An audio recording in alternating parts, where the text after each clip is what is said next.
or no? Just let me know.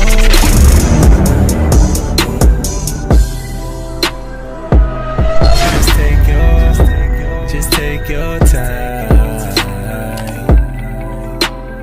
Y'all nigga, my niggas stay on your grind. Hashtag Monday Motivation. I've got a brilliant guest with me today, Tash. I'm so excited to get this interview started.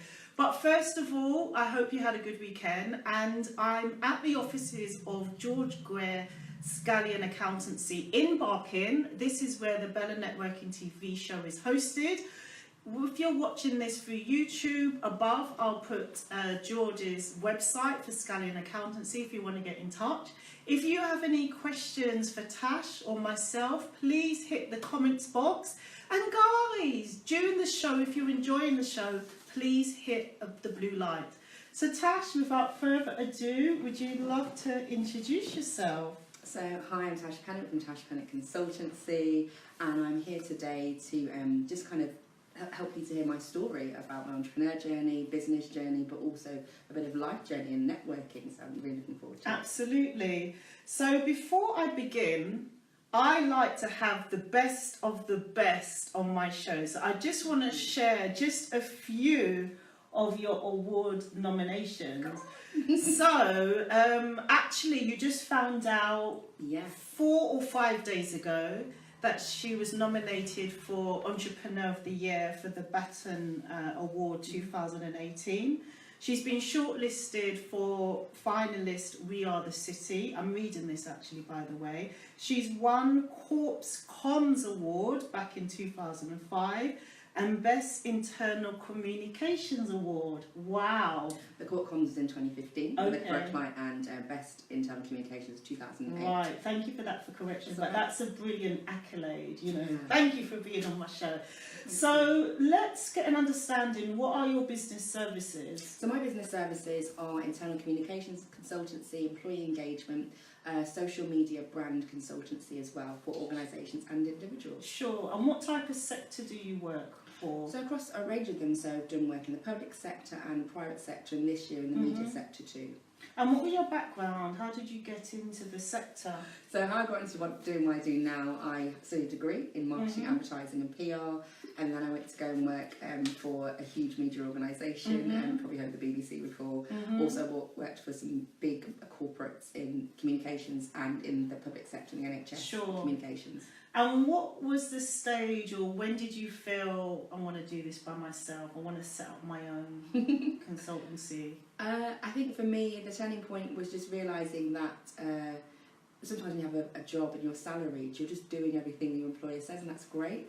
And I think in running your own business, you get to cherry pick some of the good stuff and do more of those things. So you can say no and yes to upcoming clients. One of my lines at times can be like, "You called me, I didn't call you." Okay, that's putting it nicely. And it's just reminding people that we have choices, and you have a strong value as well. Yeah, and just reminding yourself of why you're doing what you do. So sometimes when for one client, I've done a 19-hour day. That was last year, and someone said, "Well, why'd you do that?" Because one, I enjoy what I do, but also you have a responsibility to deliver for the client. And absolutely, when you're salaried, you have a responsibility to deliver for your employer. But when it's your reputation on the line and delivery of your brand and what you stand for and your clients, sometimes working for yourself can be more work, but the reward and the fulfillment is so good. And that morning, when the alarm goes off, you're not hitting that snooze button, you're getting up to have There is that. no snooze button. You're always on. In working the business that I work in, sometimes you're always on. And you're motivated, you know, to get going. So that's fantastic. So what year did you start your business?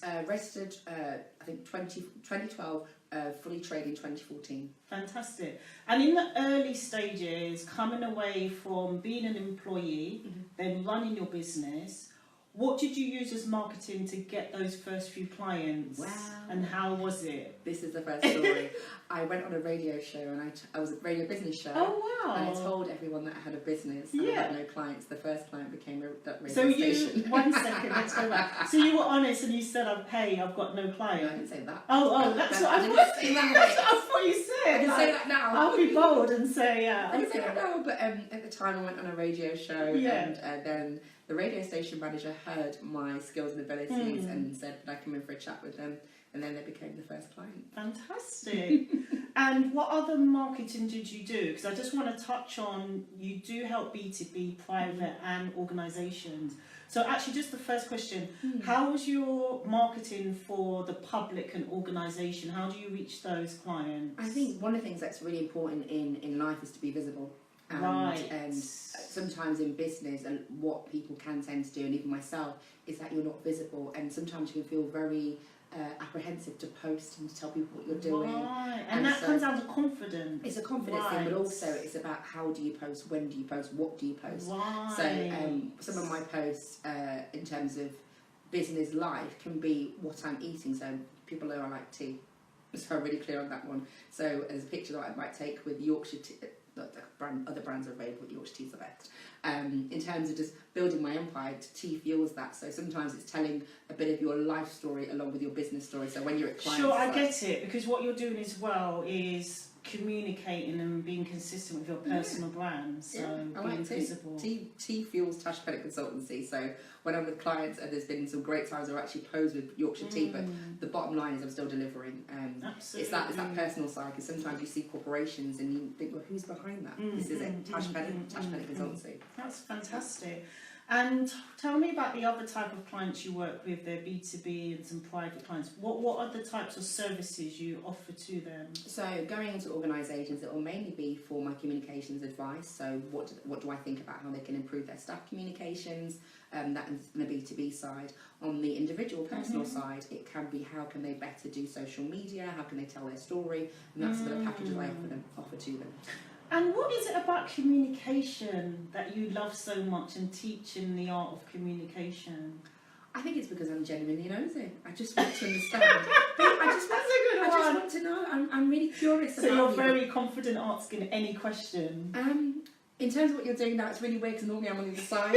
And so it's more about having a connection, because when you're on a live show and you have a guest that's been ready prepared, and sometimes they freeze, it's more the fact of have we built a connection before we've gone on air. So I would say I'm always curious to understand how can you became a geologist, or how come you became a zoologist, or something that is new to me and I don't know it all. So I'm always interested to meet new people and hear their story. So I'd like to ask you, being a communication expert and in some way a guru, what's your approach when you might be servicing or having to deal with somebody that's shy? How do you overcome that to make them feel comfortable? What are your techniques there? I think for me, first thing is it's the preparation. So number one, if they're a public figure or they're someone that I don't know, it's the preparation. So the analogy I'd give is you go into a kitchen, you've got dull knives, you spend like 8 hours sharpening before the 1 hour service. So preparation is key. But also it's the taking away all of the lights and the cameras and having a chat and getting to know them. So by the time you've gone live, you're ready. Sometimes you're not able to do that, but letting them know and assuring them that whatever's about to happen now, especially in live settings, you'll be fine, I've got you. And I always try, when I'm interviewing or doing broadcast or presenting, to allow people to know that I'm not the type of journalist to go there with the awkward questions. That's not me. So absolutely, that's fantastic. Guys, if you've just tuned in, you are watching the Bella Networking TV show with my lovely award-winning guest, Tash. If you're watching this video through YouTube, you can actually hit the links and see some of my previous videos. I'm about to ask Tash about her biggest achievements. And guys, you want to watch to the end, because Tash is going to share what her hobby would be that she would turn into a job.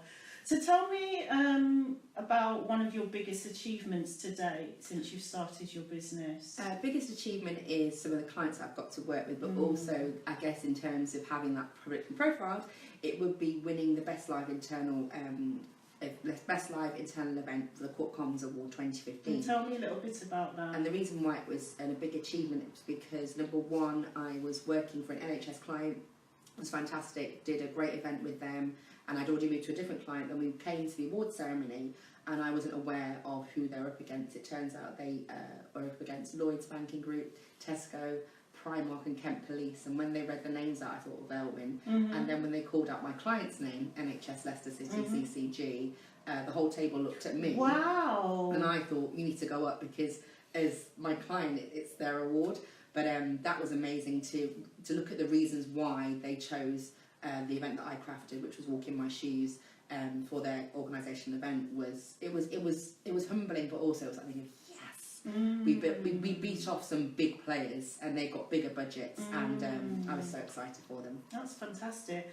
So I saw in your LinkedIn feed that you're also an event host as well, and I think you did something for the Precious business at the British Library. Tell me a bit about that hosting for events. So another side of the business is Tash Talks 2, so you can go there and find out tashtalks2.co.uk, and I host events. By the way, guys, all the details will be added to the bio. And so basically what happened there was people keep asking me a range of questions, and I found that I had a range of knowledge, and doing one at a time was great, but then I took myself into presentation training, speaker training, and television presenting. I'd been in the BBC as well, and I thought, let's package this up because it still falls within communication. Yeah, and the one at a timing was one thing, but when you're speaking to a whole room and getting booked by clients such as Department of Transport, FDA Loan in Portcullis House, and being on platforms, I think it's I want to tell your story, but also sometimes for me, something I speak about. So I also speak about communications, leadership, networking, and being my experience as a board member. So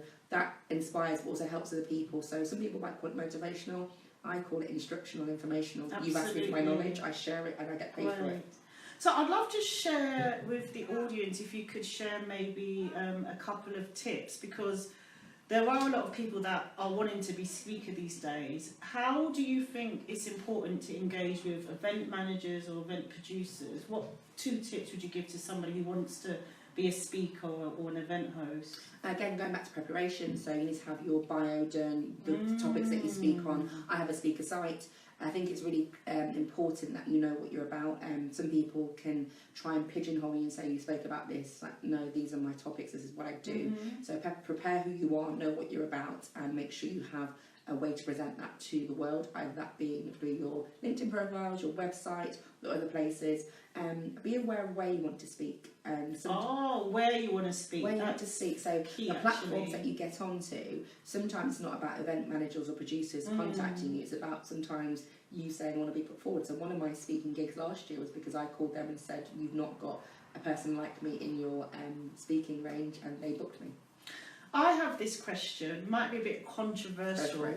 What's your view on speakers, whether they should have a fee for their speaker gig or role, or it should be free? That's up to the individual speaker. I don't speak for free. I think it's really important that would you go to a doctor that wasn't trained? Or plastic surgeon? I just want to know. If you would, good for you. But for me, because I've invested my own time, money and resources into crafting that, I see there's a point of value there. I place a value on myself. Sometimes people can speak for free, and that's what they want to do in terms of getting experience. But when you have invested heavily, people ask you for your information and knowledge, you do consultancy. For me personally, I don't speak for free, but if people want to do that, there's nothing wrong with that. It can be an experience gathering. There's other settings outside of this side and speaking, so it's where everyone's different, each their own. Definitely. And you mentioned a different addition to your brand. So if people do want to reach you, who are watching this right now, where should they go? And they'll add their details to the bio. Go to www.tashpennant.co.uk, go to www.tashtalks2.co.uk. You can follow me on Twitter and Instagram at Tash Pennant. I'm on LinkedIn at Tash Pennant. I think I'm on Facebook at the original Tash Pennant, one of the two. But all those places there you can find. You can email me, tash@tashpennant.co.uk. Excellent. So Tash, from Tash Pennant Consultancy. What do you have in store for next year? Say the next 6 months or a year, where if we said the question, this is how the business is going to be and look, What do you have in store? More working with organisations and corporations, more speaking, also more, you'll see me more out and about at different places because people are booking my services. But in addition to that, I think there will be, I think I might get a big PA again. I used to have one 2 years ago and I miss her. She went to be a midwife. Oh, wow. I was really good. I was thinking, why would you do that? But then I realised, in terms of her following her dreams and passion, I thought, you just got to accept it, Tash. Fantastic. Guys, if you're watching, you are in store and watching the Bella Networking TV show. I'm here every Monday. Today I'm interviewing award-winning Tash Pennant, and we're going to talk about if she wasn't in this job role, what would her job be? And do watch it to the end, as she'll be asking a networking question. So I give this question to every one of my guests. What would your job be if you weren't doing what you were doing? Maybe a hobby turned into a job. What would it be? There's two that I'm going to have, if that's okay. I know you have one. One would be a tea tester because I love tea. Right. And the second will be a cake tester because tea and cake goes well together. So I do have one particular brand that I love. But also I just think tea is just a warming drink. So I'd love to test teas as a day. So I wonder, do you have a favourite coffee shop in London? Because sometimes the small, quaint ones are quite nice. Do you have a... No, because I know what I like. And your own tea at home. That's the coffee shop. The best thing I say to you is that travelling abroad, the challenge that you have is that a particular tea brand that I like, Yorkshire Tea, if you're watching, sponsor me. They don't always have that when you go abroad. Don't you not carry it with you? 100%. Literally, plastic, I don't know if you might see it on my social media. There was I recently went to Malta last month, and I had Yorkshire Tea, the Malta series. So I had my own brand. The other week I was with my mum, and she bought me Yorkshire Tea Gold.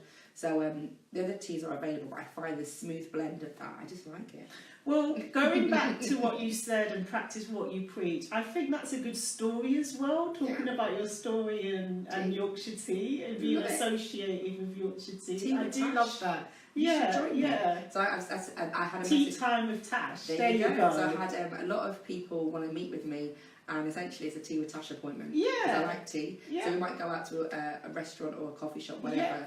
But my drink will always be tea. Yeah, so that's what I like. Excellent.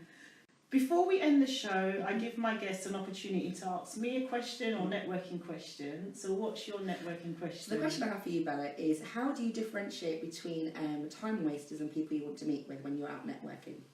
Right, I'm glad you asked that question because there is that concern about, oh my God, I don't have time to meet with everybody. I haven't got the time to do coffee meetings. What should I do? So everything starts with value, which we talked about before. So you have to do actually planning before you come out, before you attend the networking event. So you've got to do some goal settings and you've got to understand what a valuable delegate or relation looks like to start with, because you don't have a measure. And what I tend to do is I carry these dots when I go networking. It's on my YouTube channel. There's an episode about it. And I just very diligently, as I'm talking to the delegate in the room, I ask some particular open-ended questions to find out their mindset and their passion around their business. And it's, again, the story. And from that, I can judge, do I or do I not want to have a coffee follow-up? But what I do is, because you never know when a person's role might change or their business might change, I would always connect with them on LinkedIn because I'd be able to see their feed. So that would be the best approach, and always start with a goal and know what your value is. Fantastic. Thank you. Brilliant. So guys, thank you for watching. If you have a question for Tash, please hit the comment section. And if you're enjoying this show, please hit the blue likes. And guys, tell your colleagues and friends about the Bella Networking TV every Monday.